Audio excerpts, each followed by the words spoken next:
Nah, sekarang nih, kamu kan sudah menjadi Putri Pendidikan Remaja Indonesia. Apa sih hal yang kamu lakukan sebagai kamu putri gitu, sebagai the winner itu apa? Karena kan banyak ya duta pendidikan tapi nggak ngapa-ngapain. Nah, atau misalkan duta genre ya, tapi kayak apa nih? Cuma gambarnya doang. Cuma gambarnya doang.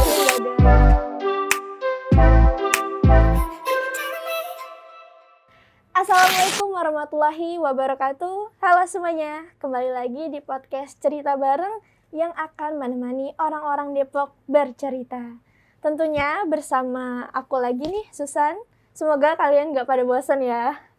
Oke, pada podcast kali ini kita kedatangan remaja, wanita, berusia muda, tapi mempunyai prestasi yang sangat luar biasa. Beliau mempunyai 54 buku dan menjadi the winner Putri Pendidikan Remaja Indonesia tahun 2021.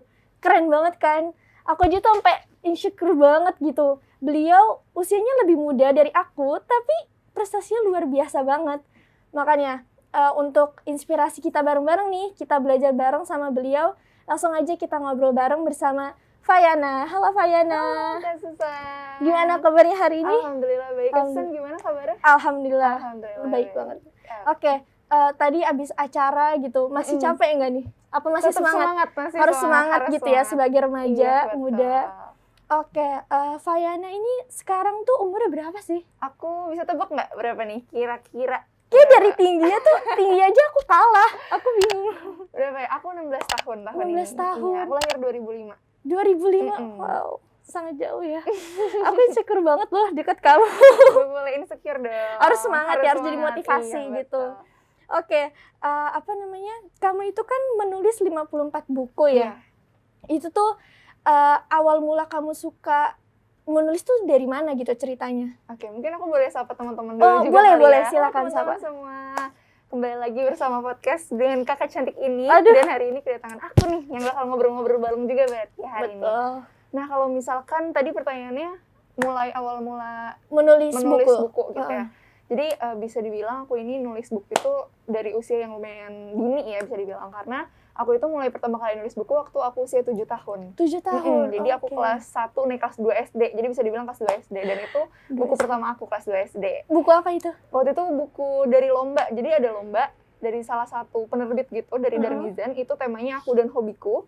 Dan waktu itu kebetulan waktu aku SD ada ekskul nih di sekolah aku, ekskul sulap gitu. Sulap? Iya betul. Wow. Nah akhirnya aku ikutan ekskul sulap itu, dan banyak nih hal-hal yang terjadi di ekskul sulap itu. Akhirnya aku jadikanlah itu sebagai inspirasi buat buku cerita aku yang waktu itu temanya aku dan hobiku gitu. Jadi memang awal mula nulis itu dari aku usia 7 tahun. Nah gimana sih kok bisa untuk mulai nulis dari usia 7 tahun gitu itu kan? 2 SD aku lagi ngapain ya? Lagi main becekan kayaknya.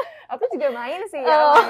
Jadi waktu itu kenapa aku bisa mulai untuk suka nulis, karena awalnya tuh berawal dari aku suka baca dulu Kak. Jadi waktu aku masih bayi, aku sekitar usia 3 bulan gitu ya, mama dan papa aku tuh sering banget dongengin aku sebelum tidur. Jadi memang aku dari kecil itu selalu udah terpapar sama yang namanya buku gitu. Jadi dari kamu masih dalam perut kamu udah dengar cerita gitu ya.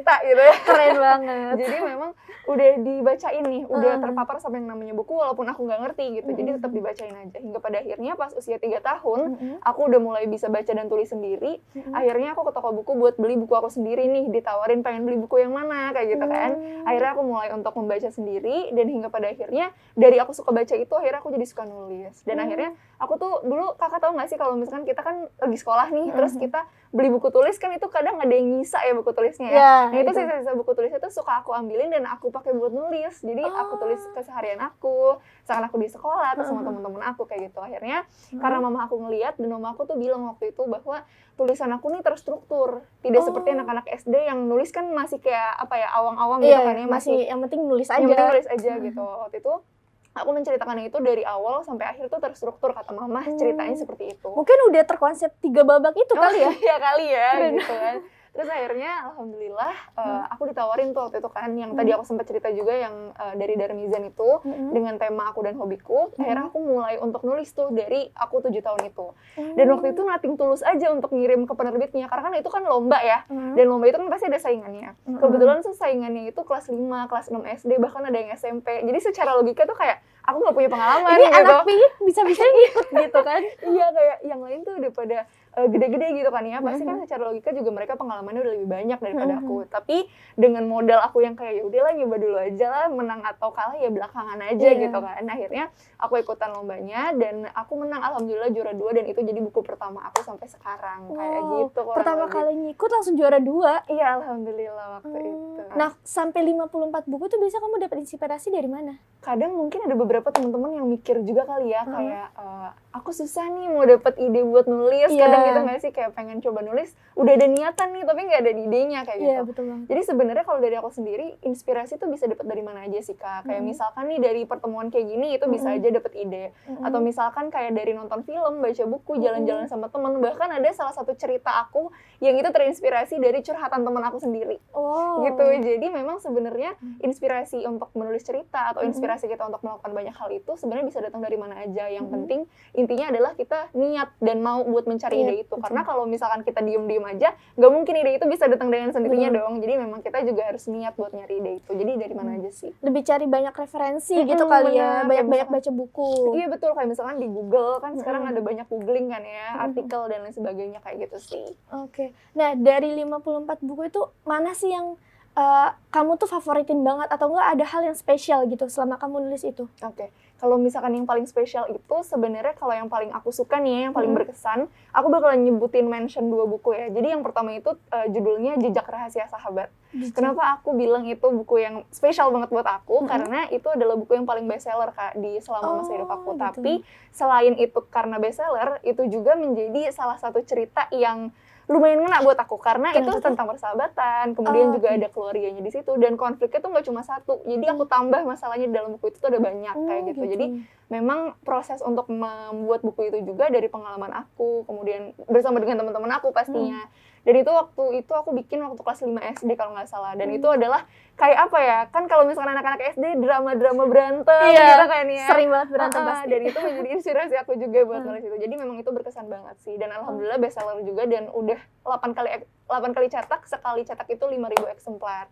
Kayak gitu. Dan yang kedua itu ada tahun 2018, alhamdulillah aku waktu itu nemuin salah satu lomba nih, namanya First Asian Story Writing Challenge. Jadi itu adalah salah satu perlombaan yang diselenggarakan dan itu diikuti sama 18 negara dari seluruh Asia gitu, dari Asia gitu. Salah satunya Indonesia. Nah, di situ adalah pastinya banyak dong kan ya dari seluruh negara gitu kan, dari 18 negara di Asia. Aku menjadi salah satu dari 2 perwakilan anak dari Indonesia yang menjadi delegasi Indonesia untuk menang di situ. Jadi itu berkesan banget kan ya, kayak buku aku bisa diterbitin dan sekarang ada di Frankfurt International Book Fair di Jerman kayak gitu. Dan waktu itu selain karena memang menang juga, aku juga tuh nulis waktu itu tentang kebudayaan Indonesia. Aku menulis tentang angklung waktu itu. Jadi itu juga udah mendunia sih ya. Iya, betul banget. Jadi memang seneng banget sih untuk bisa memperkenalkan budaya Indonesia juga kepada orang-orang di lingkungan sekitar, khususnya yang sampai Asia kayak gitu sih. Gitu, alhamdulillah. Nah, apa namanya, kamu kan kayaknya tuh public speaking-nya tuh bagus banget gitu. Aku juga lihat gitu, kamu punya channel YouTube, walaupun kayaknya masih sedikit gitu videonya. Itu tuh gimana sih tips dan trik kamu gitu biar aku juga belajar gimana punya public speaking yang bagus gitu. Sebenarnya kalau misalnya ngomongin public speaking, bicara soal jam terbang juga sih Kak.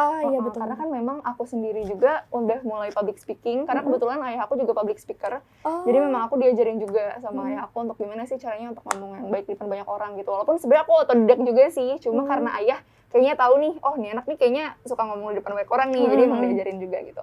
Jadi sebenarnya ngomongin soal jam terbang, karena aku sendiri udah jadi istilahnya disuruh untuk public speaking itu dari kelas 3 SD sebenarnya. Karena kan aku mulai nulis dari kelas 2 SD.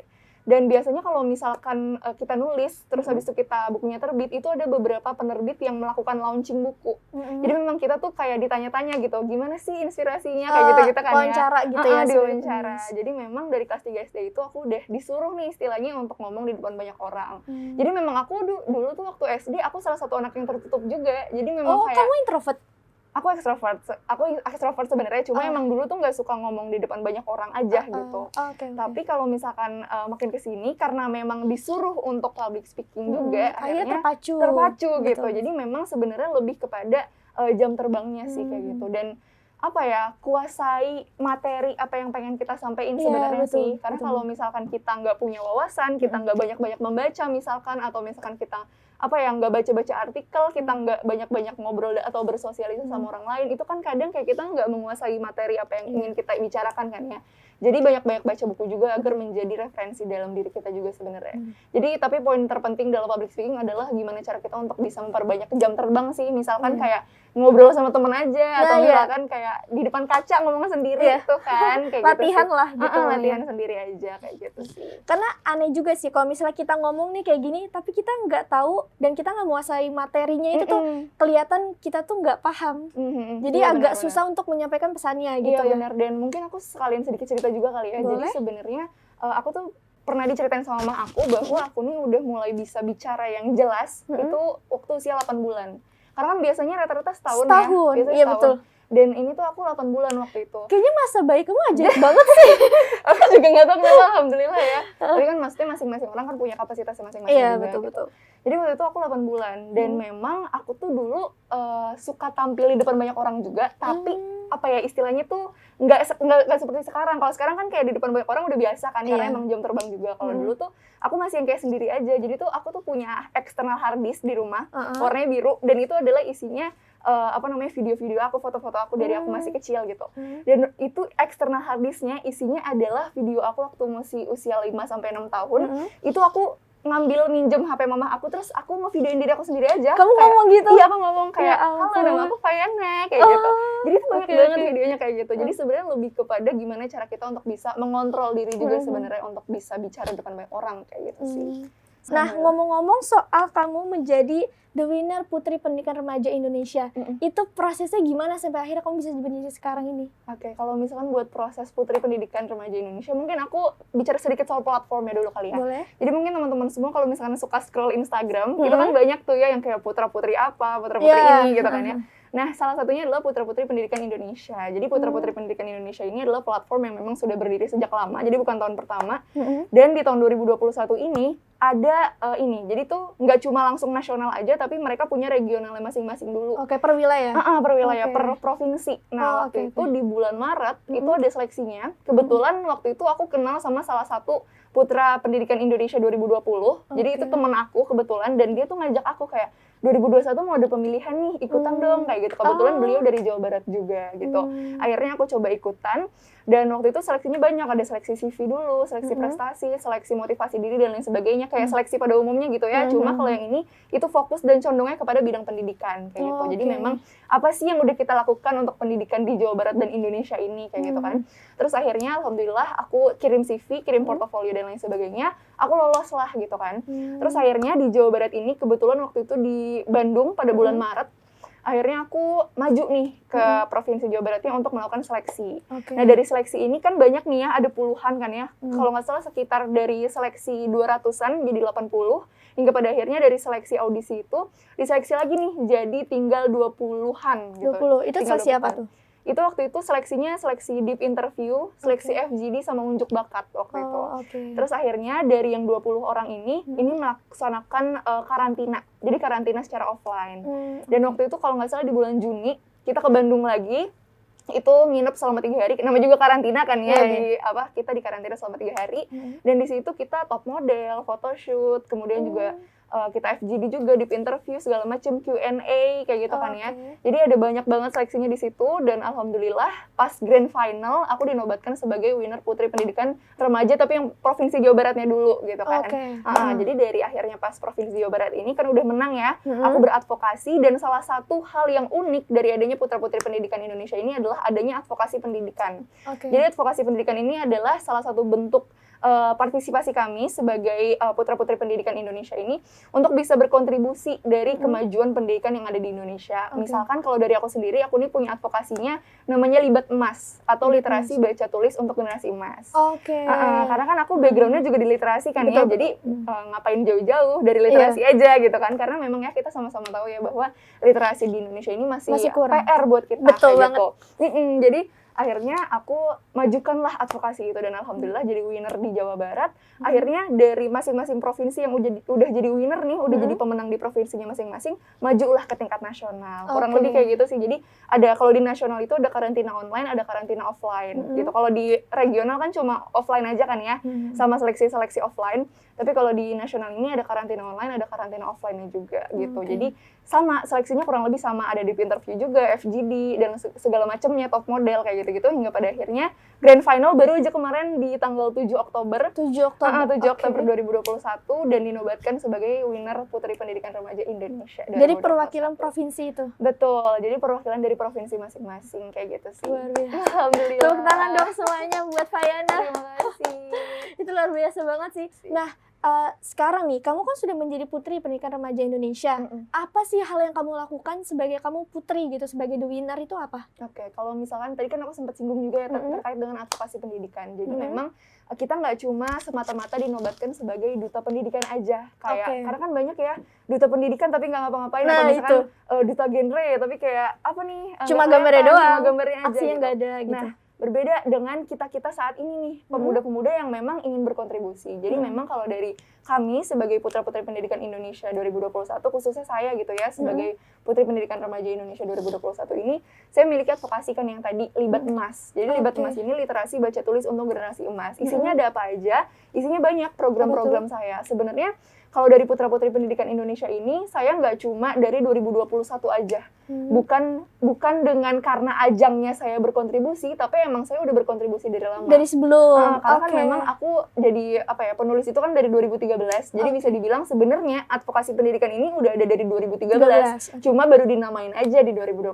ini. Terus juga kalau dulu kan lebih ke advokasinya offline ya, kayak misalkan aku datengin sebuah sekolah, terus habis itu aku bicara secara offline di sana, sharing session dan lain sebagainya. Kemudian juga kan perpustakaan ini kan salah satu bentuk offline juga kan. Tapi karena adanya pandemi COVID-19 ini, jadi aku adaptasi juga nih ke bentuk online. Jadi kayak ngadain webinar, live Instagram, kemudian kampanye, studi kasus, kayak gitu sih. Nah, kamu itu kan udah punya 2 prestasi ini nih yang luar biasa banget.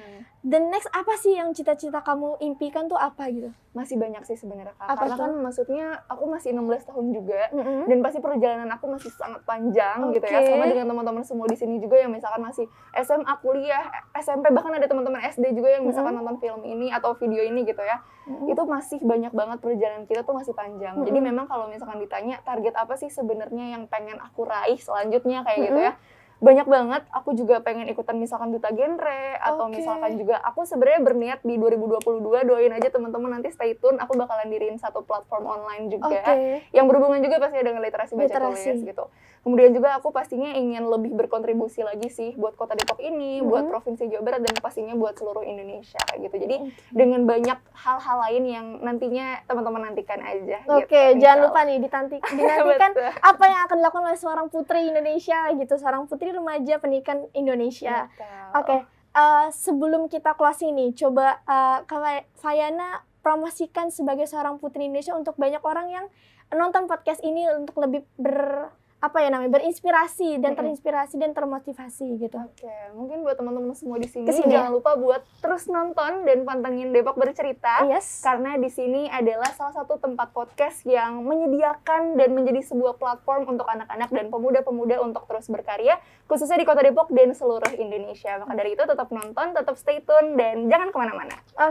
Itu aja dari kita semua. Semoga nanti di nextnya episode berikutnya akan datang nih tamu-tamu yang jauh juga, hebat juga yang seperti Fayana ini. Dan sampai jumpa.